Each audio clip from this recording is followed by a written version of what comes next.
Hi guys, Mahesh friends. ఆంధ్రప్రదేశ్లో మనకు Urdu backlog post సంబంధించి లిమిటెడ్ రిక్రూట్మెంట్ డిఎస్సిని కండక్ట్ చేశారు, గుర్తుందా? సో దీనికి సంబంధించి మనకు ఫలితాలు అయితే ఫ్యూ డేస్ బ్యాక్ రిలీజ్ అయ్యాయి. బట్ ఎవరికి మనకు అంతగా తెలియలేదు అనమాట. సో అందుకని ఈ యొక్క వీడియో చూస్తున్నాం. మీ యొక్క ఫలితాలు అనేది ఏ విధంగా చూడాలనేది. ఈ యొక్క ఉర్దూ బ్యాక్లాగ్ పోస్ట్ భర్తీకి సంబంధించి రాష్ట్ర వ్యాప్తంగా 236 మంది అయితే హాజరవగా 50 మంది అయితే సెలెక్ట్ అయినట్లుగా తెలుస్తూ ఉంది. సో చూడండి ఫ్రెండ్స్, ఇక్కడ మనం చూసినట్లయితే అఫీషియల్ వెబ్సైట్ ఇది అనమాట. ఓకే, సో మీకు వీడియో డిస్క్రిప్షన్ లింక్ అనేది ఇచ్చాను. లింక్ నేను క్లిక్ చేసినట్లయితే మీరు ఇక్కడికి డైరెక్ట్గా వచ్చేవచ్చు. ఓకే, ఫైనల్ కీస్ అనేది ఇచ్చారు. అంతేకాకుండా మెరిట్ లిస్ట్ అనేది ఉంది. క్వాలిఫైడ్ క్యాండిడేట్స్ కింద మెరిట్ లిస్ట్ అని కూడా ఉంది అనమాట. మెరిట్ లిస్ట్ని మనం క్లిక్ చేసినట్లయితే మనకు ఒక పీడిఎఫ్ అనేది వస్తుంది.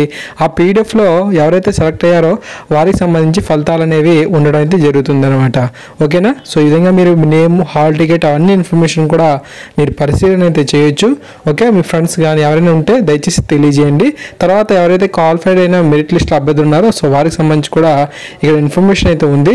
సో ఇది మనకు అనంతపురంకి సంబంధించి డిస్ట్రిక్ట్ ఒకటే ఇచ్చారు. ఓకే, సో ఎవరైతే ఈ యొక్క limited recruitment exit Urdu post attend అయ్యారో వారికి తెలియజేయండి. చాలా హెల్ప్ అనేది అవుతుంది. అండ్ అంతేకాకుండా మీకు ఏమైనా సరే డౌట్స్ కనుక్కున్నట్లయితే ఇక్కడ ఉన్న నెంబర్స్కి కాంటాక్ట్ అనేది అవ్వచ్చు. Thanks for watching this video.